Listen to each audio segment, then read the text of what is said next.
Hello everyone, मैं अजीत आप सभी का इस यूट्यूब चैनल पे स्वागत करता हूं। दोस्तों, यदि आप लोगों का भी कल यानी 5 जुलाई 2023 को डीएलएड फर्स्ट सेमेस्टर का यदि हिंदी का एग्ज़ाम है तो आप लोग इस वीडियो को ज़रूर से देख के जाइएगा। जितने भी इम्पोर्टेंट क्वेश्चंस बनेंगे सारे इस वीडियो से ही बनेंगे। आप लोग इस वीडियो को ध्यान से देखिएगा, सारे क्वेश्चंस आप करके आएंगे। और मैं ये बता दूं दोस्तों कि राजन की जो सीरीज है ना दोस्तों, इससे सारे क्वेश्चंस फंस रहे हैं दोस्तों। यदि आप लोग भी यूपी डीएलएड में 95% लाना चाहते हैं तो दोस्तों आप लोग इस वीडियो को ज़रूर से देख के जाइएगा। आप लोग का बैक कभी भी नहीं लगेगा, आप लोग का पासिंग मार्क्स जरूर कर पाएंगे दोस्तों। ठीक है दोस्तों, ये टोटल 25 मार्क्स के होगा हिंदी का पेपर, जिसमें से आप लोग का 12 मार्क्स लाना होगा। तो दोस्तों आप लोग यदि इस वीडियो को ध्यान से देख लेते हैं तो आप लोग ज़रूर आप लोग हिंदी का पेपर आसानी से करके आएंगे दोस्तों। तो चलिए दोस्तों हम लोग स्टार्ट करते हैं बिना टाइम बर्बाद किए। आप लोगों का बहुत कम टाइम है दोस्तों और मैं जल्दी से यहाँ पे रिवीजन करा देता हूँ आप लोगों को। और देखिए आप लोगों को हिंदी में जो ये 100+ में इम्पोर्टेंट वस्तुनिष्ठ प्रश्नों को कराऊँगा, जिसमें से आप लोगों का बस केवल 5 प्रश्न पूछे जाएंगे। इन्हीं में से 5 प्रश्न आप लोगों को आएंगे। बस आप लोग का ये इस वीडियो को आप लोग एक बार देख लीजिए दोस्तों। देखिए यहाँ पे पूछा कि ज्ञ वर्ण किस वर्णों के संयोग से बना है, तो ये बना है दोस्तों आप लोग का ज प्लस य से। ज में यहाँ पे नीचे हलंत रहेगा तो ज प्लस य से बना है दोस्तों आप लोग का। यहाँ पे राइट आंसर बी करेक्ट हो जाएगा। यहाँ पे बात करें दोस्तों अशुद्धि वर्तनी वाले शब्द का चयन कीजिए। तो अशुद्धि में आप लोग देखोगे तो यहाँ पे अति उत्तम लिखा है। तो अति उत्तम जो होता है दोस्तों, अति उत्तम यहाँ पे लिखा जाता है, इसलिए यहाँ पे ऑप्शन यहाँ पे ए करेक्ट हो जाएगा दोस्तों। यहाँ पे अशुद्धि यहाँ पे दिख रही है। तो जल शब्द में समाहित स्वर वर्ण है दोस्तों। तो देखोगे तो ज आ रहा है तो अ आ रहा है दोस्तों, तो इसमें अ यहाँ पे ऑप्शन नंबर यहाँ पे बी करेक्ट हो जाएगा दोस्तों। ठीक है, अच्छा बात करें दोस्तों कलम पकड़ने की सही विधि क्या है। कलम पकड़ने की सही विधि, अच्छा कलम हम लोग कैसे पकड़े, देखो यहाँ पे तो ये बीच वाली अंगुली और प्लस ये पहली वाली अंगुली और ये अंगूठे के बीच में है दोस्तों। तो यहाँ पे देखोगे 100 में लिखा है कि पहली और दूसरी अंगुली के बीच में है, पहली और दूसरी अंगुली के बीच में और अंगूठे से ये पकड़ा गया है। तो ऑप्शन यहाँ पे हम लोग का सी करेक्ट हो जाएगा। अच्छा बात करें दोस्तों देखो किन वर्णों को अर्धस्वर कहा जाता है। तो य व को हम लोग क्या बोलते हैं दोस्तों, अर्धस्वर बोला जाता है। अर्धस्वर आप लोग ध्यान रखोगे, य व को हम लोग क्या बोलते हैं, अर्धस्वर बोलते हैं। अच्छा हिंदी भाषा की लिपि क्या है दोस्तों, तो हिंदी भाषा की लिपि जो है दोस्तों देवनागरी लिपि है। तो ऑप्शन यहाँ पे बी करेक्ट हो जाएगा। हिंदी भाषा में स्वरों की संख्या टोटल कितनी होती है दोस्तों, तो टोटल 11 होती है। अच्छा यहाँ इंपॉर्टेंट है दोस्तों, हिंदी भाषा में व्यंजनों की संख्या, यदि कुल व्यंजनों की संख्या पूछे तो यहाँ पे 41 होना चाहिए, लेकिन यहाँ पे ऑप्शन यहाँ पे और रखा है तो यहाँ पे 33 दे रखा है। हिंदी भाषा में व्यंजनों की संख्या टोटल कितनी है, तो यहाँ पे 33, और यहाँ पे कुल व्यंजनों की संख्या यहाँ पे होती है दोस्तों 41। तो यहाँ पे कन्फ्यूजन है, तो आप लोग जो भी ऑप्शन में यहाँ पे दिखे आप लोग इसको करेक्ट कर सकते हैं। यहाँ पे 41 भी करेंगे तो यहाँ पे करेक्ट होगा, यहाँ पे 33 भी करेंगे तो करेक्ट होगा। ज़्यादातर मैं यहाँ पे देखूँ तो हिंदी में कुल व्यंजनों की संख्या 41 होती है। ठीक है दोस्तों, तो यहाँ पे ऑप्शन नंबर यहाँ पे बी करेक्ट होना चाहिए। तो ठीक है दोस्तों, लेकिन यहाँ पे ए करेक्ट है, तो यहाँ पे ए भी सही है, आप लोग इसको ध्यान रखना। हिंदी वर्णमाला में वर्णों को बांटा गया है, कितने भागों में बांटा गया दोस्तों, तो इसको 2 भागों में बांटा गया। हिंदी वर्णों को भागों में बांटा गया और स्वर और व्यंजन में। ठीक है, स्वर और व्यंजन में ये इसमें बांटा गया 2 भागों में।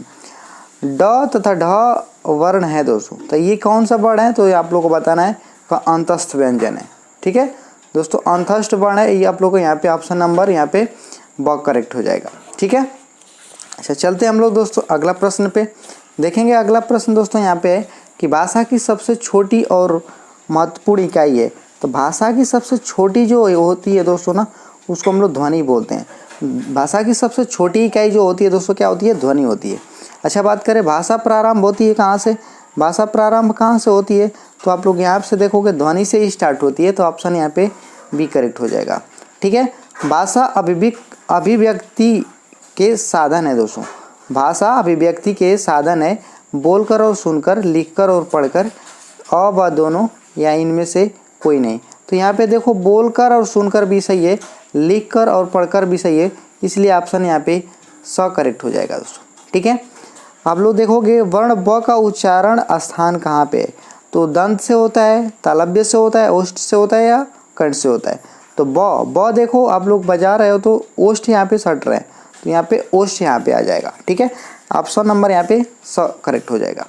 निम्न में से कौन सा अंतस्थ व्यंजन वर्ण नहीं है? अंतस्थ का मतलब आप देखोगे अंतस्थ व्यंजन यहाँ पे कौन सा वर्ण नहीं है? यहाँ पे अ य व, ठीक है, य र ल म, ठीक है, तो यहाँ पे म नहीं है दोस्तों। ठीक है, म आप लोग का यहाँ पे करेक्ट हो जाएगा। देखिए, ठीक है दोस्तों, आप देखोगे कि वर्णमाला में किसे स्पर्श संघर्षी भी कहा जाता है।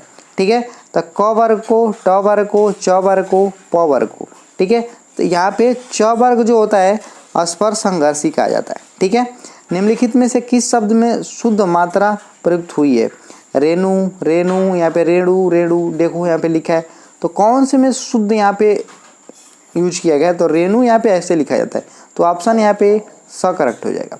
निम्नलिखित में से कौन सा युक्त कंठ तालव्य है? कंठ तालव्य, कंठ से जो आ रहा है दोस्तों, ये ए आ रहा है, तो यहाँ पे ए आ रहा है। देखो आप लोग बोलो एक बार, ए आ रहा है, तो यहाँ पे ए यहाँ पे करेक्ट हो जाएगा। औ का उच्चारण स्थान आप लोग देखो, औ वहाँ पे करोगे तो कौन सा आ रहा है? कंठ से आ रहा है निकल के, कंठस्थ हो जाएगा और यहाँ पे करेक्ट हो जाएगा। निम्न में से कौन सा स्पर्श संघर्षी है? स्पर्श संघर्षी यहाँ पे ले देखो क दोस्तों, स्पर्श संघर्षी क यहाँ पे। व का उच्चारण है दोस्तों, व का उच्चारण कहाँ पे? तो दंतुष्ट से, व कर रहे देखो, व दांत लड़ रहे हैं, दंतुष्ट हो गया, तो यहाँ पे और यहाँ पे इसका करेक्ट हो जाएगा। अच्छा, बात करो देखोगे दोस्तों यहाँ पे अगला प्रश्न की, फ का उच्चारण स्थान देखोगे, फ का उच्चारण स्थान कहाँ पे है? तो ओष्ठ से हो रहा है। निम्नलिखित में से कौन सा उसमें व्यंजन नहीं है? उसमें व्यंजन यहाँ पे र नहीं है, यहाँ पे आप लोग देखोगे। निम्न से कौन सा सही है? निम्न से कौन सा सही है? ढ को वर्णमाला में स्थान प्राप्त है। पहला तथा तीसरा वर्ण वहाँ प्राण होता है। च छ ज स्पर्शी संघर्षी है, तो यहाँ पे यही सही है, यहाँ पे करेक्ट होगा ऑप्शन सी। ठीक है, निम्नलिखित में से कौन सा सही शब्द है? यहाँ पे परीक्षा देखो कौन सा सही है, परीक्षा ऐसे लिखा जाता है, तो परीक्षा ज़्यादातर ये ऐसा लिखा जाता है, तो यहाँ पे आप लोग का कौन सा होगा? ब करेक्ट हो जाएगा। उपकार का विलोम देखोगे, उपकार का विलोम निदा होता है, बुराई होती है, अपकर्ष होता है, अपकार होता है, तो यहाँ पे देखो उपकार का क्या हो जाएगा? अपकार हो जाएगा। ऑप्शन यहाँ पे द करेक्ट। ऐश्वर्य का विलोम देखोगे, ऐश्वर्य वैभव, ठीक है, अनैश्वर्य, अनैश्वर्य हो जाएगा यहाँ पे ब करेक्ट। ठीक है, ओजस्वी का विलोम क्या होगा? ओजस्वी, निस्तेज, कायर, आलसी, है ना, भीरू, तो यहाँ पे ओजस्व का क्या हो जाएगा? ओजस्वी का निस्तेज हो जाएगा, ऑप्शन यहाँ पे अकरेक्ट होगा। हिंदी वर्णमाला में वर्णों की संख्या देखोगे, हिंदी वर्णमाला में वर्णों की संख्या टोटल कितनी हो जाएगी? तो टोटल यहाँ पे देखोगे 41 में वहाँ पे बताया था, और प्लस 11 है ना, ये व्यंजन और ये स्वर, देखो ये जोड़ दोगे कितना हो जाएगा? टोटल 52 हो जाएगा, यहाँ पे ब करेक्ट हो जाएगा। ठीक है, संयुक्त व्यंजनों की संख्या कितनी है? तो संयुक्त व्यंजनों की संख्या टोटल कितनी होती है? 4 होती है दोस्तों, 4। यहाँ पे कौन सा? यहाँ पे स करेक्ट हो जाएगा। हंस पद का यहाँ पे देखोगे, हंस पद का चिन्ह है, हंस पद का कौन सा चिन्ह है दोस्तों? तो यहाँ पे देखोगे ये वाला चिन्ह है, ये वाला, ये एक बनाया गया हंस पद। ठीक है, हंस पद का चिन्ह बताया गया। अर्ध समृद्ध स्वर है, अर्ध समृद्ध स्वर कौन सा है दोस्तों? तो ए और औ है। ठीक है, ए और क्या है? अर्ध स्वर, यहाँ पे समृद्ध स्वर है। ठीक है, यहाँ पे देखोगे तो अगला प्रश्न चलते हैं हम लोग दोस्तों, देखेंगे 33वां कंठ ध्वनि का सही प्रयोग है दोस्तों। देखोगे यहाँ पे कंठ ध्वनि का सही प्रयोग है, तो यहाँ पे कुर्सी, मेज, खड़ग, दवात, तो यहाँ पे खड़ग में कंठ ध्वनि का प्रयोग किया गया। वर्ण ल का उच्चारण स्थान है, वर्ण ल का उच्चारण स्थान देखोगे तो ये तालव्य से है। स का उच्चारण स्थल देखोगे स आप लोग देखोगे स, तो कहाँ से आ रहा है? तो ये तालु से लड़के आ रहा है। निम्न से हर्ष ध्वनि है, हर्ष ध्वनि आप लोग ध्यान देना है। हर्ष ध्वनि कौन सी है दोस्तों? तो यहाँ पे ई है दोस्तों, कौन सी है? ई है। निम्न में से हर्ष स्वर नहीं है, स्वर नहीं है, कौन सा नहीं है दोस्तों? तो आ नहीं है, यहाँ पे कौन सा है? आ नहीं है। करुण का विलोम है, करुण दोस्तों, कुपित है, कृदंगन है, निष्ठुर है, सिलवान है, तो इसका करुण का निष्ठुर हो जाएगा दोस्तों, क्या हो जाएगा? निष्ठुर। यहाँ पे हम लोग का स। कृत्रिम का विलोम है, देखो कृत्रिम, कृत्रिम क्या होता है? जो बनाया जाता है दोस्तों। ठीक है, तो असली, सहज, निर्मित, यहाँ पे देखोगे प्राकृतिक। कृत्रिम का मतलब मानव ने जो बनाया, प्राकृतिक का मतलब वो जिसको प्राकृतिक ने बनाया हो, तो यहाँ पे द करेक्ट हो जाएगा। अभिज्ञ का विलोम देखोगे तो अभिज्ञ का मतलब यहाँ पे इसका विलोम बनाओगे तो अज्ञ हो जाएगा दोस्तों, ठीक है। इष्ट का विलोम बनाओगे, इष्ट का क्या हो जाएगा दोस्तों, तो यहाँ पे देखोगे तो इसका अनिष्ट हो जाएगा। क्या हो जाएगा, अनिष्ट हो जाएगा। निम्न में से किस वर्ण का उच्चारण स्थान यहाँ पे कंठ नहीं है, देखोगे यहाँ पे कौन सा कंठ से नहीं है, तो यहाँ पे देखोगे तो ढ का नहीं है। क्या है, ढ का नहीं है। यहाँ पे कौन सा करेक्ट होगा, ढ, द वाला। निम्न से कौन सा संयुक्त वर्ण नहीं है, तो यहाँ पे री नहीं है। कौन सा है, री यहाँ पे संयुक्त वर्ण नहीं है, ठीक है दोस्त।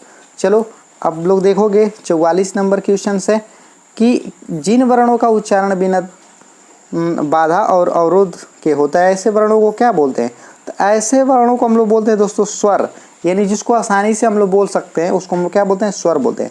निम्न से कौन सा असत्य है, असत्य यहाँ पे देखोगे त ओष्ठ व्यंजन है, स उष्म व्यंजन है, फ ओष्ठ व्यंजन है, छ संयुक्त व्यंजन है, तज ओष्ठ व्यंजन यहाँ पे दोस्तों यहाँ पे नहीं होता है, इसलिए यहाँ पे असत्य है। च वर्ग है दोस्तों, च वर्ग कौन सा है, तो यहाँ पे तालव्य से है। ध्यान से जल्दी देखोगे दोस्तों, टाइम कम है। निम्न से कौन सा पार्श्विक वर्ण है, तो पार्श्विक वर्ण यहाँ पे ल हो गया। निम्नलिखित में से कौन उत्क्षिप्त व्यंजन है, उत्क्षिप्त व्यंजन आप लोग देखोगे कौन सा होगा, डाली ड और ढक्कन ड, ठीक है। अगला देखोगे ज्ञ को वर्णमाला में माना जाता है, तो क्या माना जाता है, इसको हम लोग संयुक्त व्यंजन मानते हैं, ठीक है। निम्नलिखित में से कौन सा शुद्ध है, कौन सा शुद्ध देखोगे तो अधीन अधीन अधीन, इनमें से कोई नहीं। अधीन कैसे लिखा जाता है, तो ऐसे लिखा जाता है अधीन, ठीक है। मंटेसरी विधि का प्रयोग होता है दोस्तों, उपयोग कहाँ पे होता है, तो मौन वाचन में, सरस्वर वाचन में, लेखन शिक्षण में, तो इसको मंटेसरी लेखन शिक्षण में इसका उपयोग किया जाता है। 6 संयुक्त वर्ण संयोग से बनता है, तो बनता है दोस्तों 6 कैसे बनता है, तो ये बनता है क प्लस स से, क प्लस स से, जिसमें नीचे हलंत रहेगा, तो इससे बनता है। पर्वत शब्द का समानार्थी शब्द है दोस्तों, पर्वत का समानार्थी यानी क्या हो जाएगा दोस्तों, इसको देखोगे घन, अगार है ना, कूट या पादप, तो यहाँ पे जो दोस्तों पर्वत का होगा कूट होगा। निम्न में से कौन सा मूर्धन्य ध्वनि नहीं है दोस्तों, मूर्धन्य तो यहाँ पे ये ढक्कन ड नहीं होता है, तो यहाँ पे जो होगा द करेक्ट हो जाएगा, ठीक है दोस्त। तो अब तक हम लोग 15 से प्लस कर चुके क्वेश्चंस। तो आप लोग को ये वीडियो अच्छी लगती हो तब इस वीडियो को लाइक और शेयर जरूर किया करें। और दोस्तों वीडियो अगर पहली बार देख रहे हैं तो चैनल को सब्सक्राइब कर पास वाली घंटी को प्रेस कर लीजिए, ताकि ऐसे ही वीडियो का नोटिफिकेशन आपको मिलता रहे। ध्वनि का उच्चारण स्थान के आधार पर होता है दोस्तों, तो ये आप लोग देखोगे दंत होता है, ठीक है। दंतोष्ठ से उच्चारित होने वाले व्यंजन को कौन कौन है दोस्तों इसमें से, तो आप लोग देखोगे फ और व है, ठीक है। संयुक्त यहाँ पे स्वर है, संयुक्त स्वर कौन सा है दोस्तों, यहाँ पे देखोगे तो आ ई उ ए ओ औ, यहाँ पे ब करेक्ट हो जाए, संयुक्त स्वर है, आप लोग यहाँ पे ध्यान देना। वर्णमाला में अंतस्थ व्यंजन है, वर्णमाला में अंतस्थ व्यंजन क्या है दोस्तों, तो यहाँ पे हम लोग का 4 तो टोटल है, ठीक है। आप लोग का वर्ण जो है दोस्तों, आप लोग देखोगे स स ह कौन सा व्यंजन कहे जाते हैं, तो इनको हम लोग कहते हैं दोस्तों कौन सा, स्पर्शी भी बोलते हैं और संघर्षी भी बोलते हैं, तो इसलिए ऑप्शन यहाँ पे स करेक्ट हो जाएगा। शब्दों के शुद्ध उच्चारण का विकास होता है, तो यहाँ पे कब होता है, वाचन शिक्षण के द्वारा, लेखन शिक्षण के द्वारा, यानी दोनों के द्वारा होता है, तो यहाँ पे स करेक्ट हो जाएगा। ध्वनि के नियम का आरंभ किया गया, ध्वनि के नियम का आरंभ किया गया कहाँ से, तो यहाँ पे ग्रियर्सन से किया गया दोस्तों। हिंदी में कितनी बोलियाँ प्रचलित हैं, तो अब तक हिंदी में टोटल 18 बोलियाँ प्रचलित हैं। वर्ण द प्लस य मिलकर संयुक्त वर्ण बनाता है, तो इसको हम लोग क्या बोलते हैं, ध बोलते हैं। क्या बोलते हैं, ध बोलते हैं, जैसे विद्यालय में यूज होता है। वर्णमाला का आशय है दोस्तों, वर्णमाला का क्या आशय है, तो देखोगे तो शब्दों के समूह को हम लोग वर्णमाला बोलते हैं, या वर्णों के संकलन को हम लोग वर्णमाला बोलते हैं। यह वर्णों के व्यवस्थित समूह से ये आप लोग का बनता है, या हम लोग शब्द रचना से बनता है। तो वर्णों के व्यवस्थित समूह से हम लोग जो बनता है उसको हम लोग वर्णमाला कहते हैं। ऑप्शन सी यहाँ पे करेक्ट हो जाएगा। हिंदी भाषा में मूलतः वर्णों की संख्या मानी जाती है, तो अभी हम लोग पीछे कर चुके हैं, टोटल कितनी होती है, 52 होती है। यहाँ पे ऑप्शन यहाँ पे ब करेक्ट हो जाएगा। चलो दोस्तों हम लोग देखते हैं अगला प्रश्न। अयोगवाह क्या है दोस्तों, अयोगवाह है दोस्तों आप लोग का यहाँ पे विसर्ग, ठीक है। रुकना या अर्ध ठहराव किस विराम चिन्ह का द्योतक है दोस्तों। तो ये है दोस्तों अल्प विराम का, ठीक है, अल्प विराम यहाँ पे स करेक्ट हो जाएगा। अच्छा देखोगे दोस्तों, हर्ष, शोक, दुख तथा घृणा आदि द्योतक शब्दों के पश्चात कौन सा चिन्ह लगता है? तो आप लोग का विस्मयबोधक चिन्ह लगता है दोस्तों, ठीक है। जैसे शोक हो, दुख हो, घृणा हो, यानी किसी व्यक्ति के मन में हर्ष आ जाए, शोक आ जाए, दुख आ जाए, घृणा आ जाए, तो यहाँ पे हम लोग विस्मयबोधक चिन्ह का उपयोग करते हैं, यानी इस वाले चिन्ह का हम लोग प्रयोग करते हैं दोस्तों, ठीक है। शब्द को संक्षिप्त लिखने का जो दोस्तों होता है, अपनाया जाता है, उसे हम लोग क्या बोलते हैं? तो यहाँ पे हम लोग उसको बोलते हैं क्या दोस्तों? यहाँ पे लाघव चिन्ह बोलते हैं। लाघव चिन्ह शब्द से अर्थ को स्पष्ट करने के लिए अपनाया जाता है। तो क्या अपनाया जाता है? कोष्टक का चिन्ह अपनाया जाता है।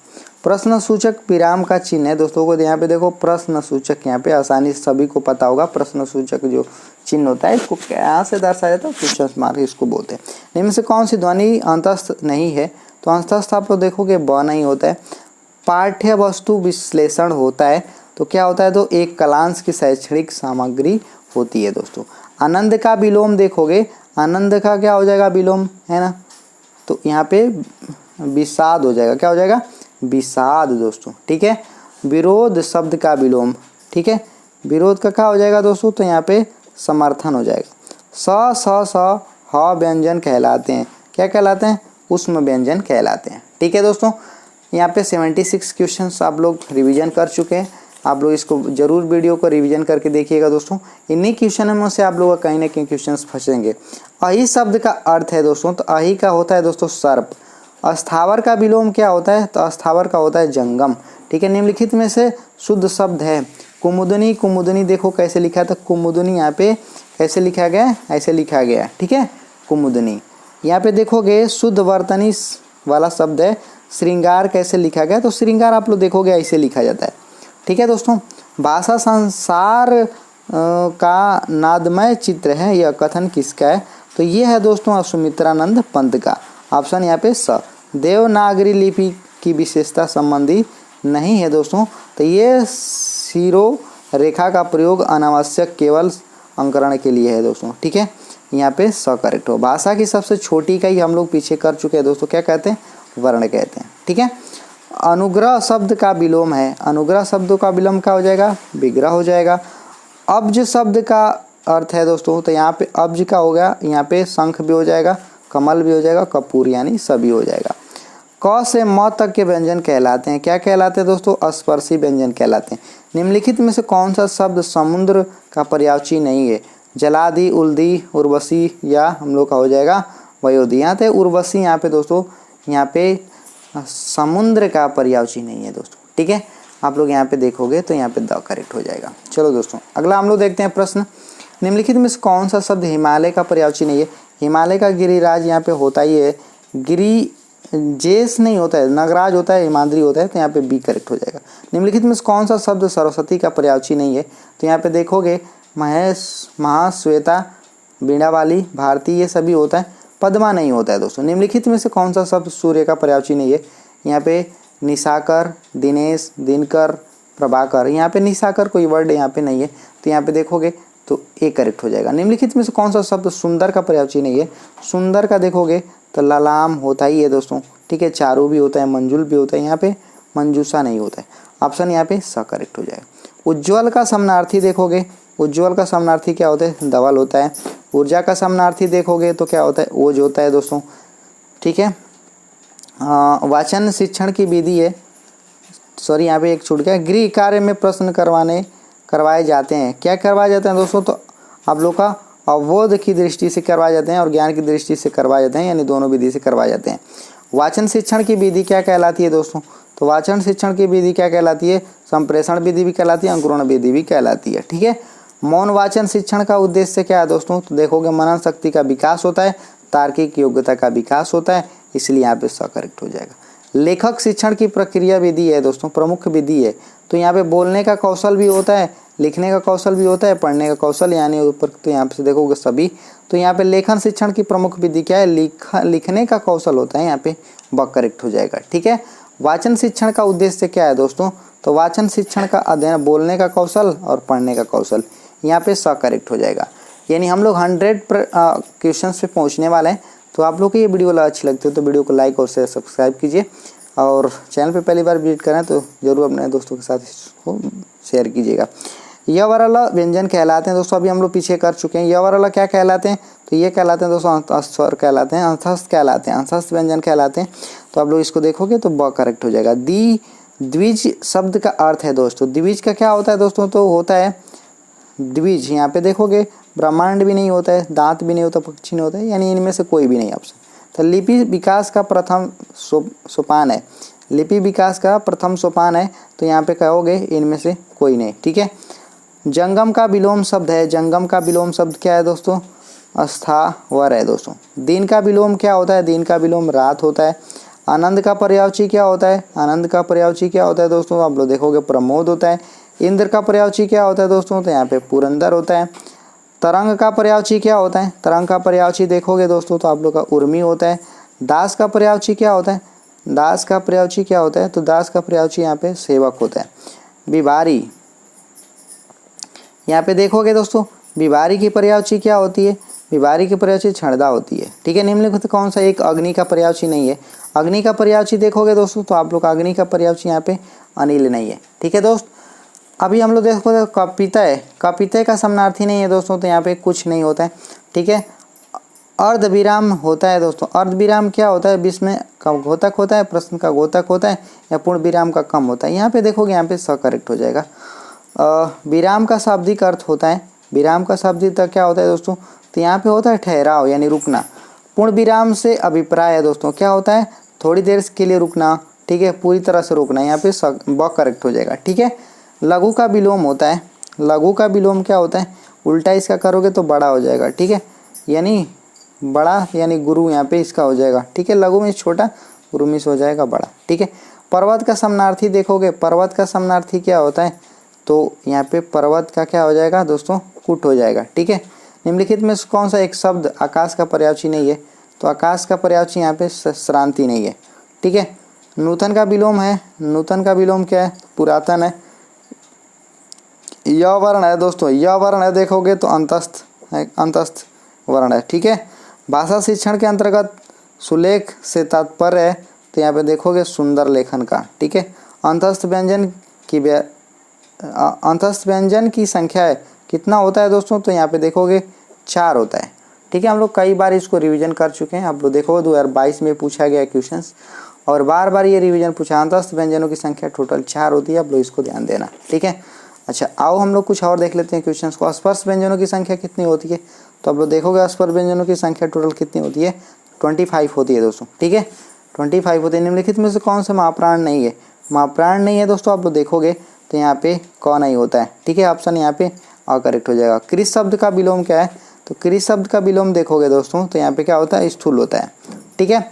इनमें से भाषाई कौशल नहीं है, तो भाषाई कौशल क्या नहीं है, गद नहीं है। ठीक है दोस्तों। तो ये कंप्लीट होते हैं 100+ है ना वस्तुनिष्ठ प्रश्न। अब मैं उम्मीद है कि दोस्तों आप लोग सारे क्वेश्चन समझ में आए होंगे। यदि नहीं आए हो दोस्तों तो आप लोग इस वीडियो को रिवीजन करके जरूर देखिए, और आप लोग के पास ज़्यादा टाइम नहीं है, इसको रिवीजन करके आप लोग जरूर जाइएगा। एग्जाम में 100% इसी वीडियो से क्वेश्चन आएंगे दोस्तों। ठीक है। हमें उम्मीद है कि आप लोगों को वीडियो अच्छी लगी हो तो लाइक शेयर सब्सक्राइब कीजिए। मिलेंगे अगली वीडियो में, तब तक के लिए जय हिंद, वंदे मातरम।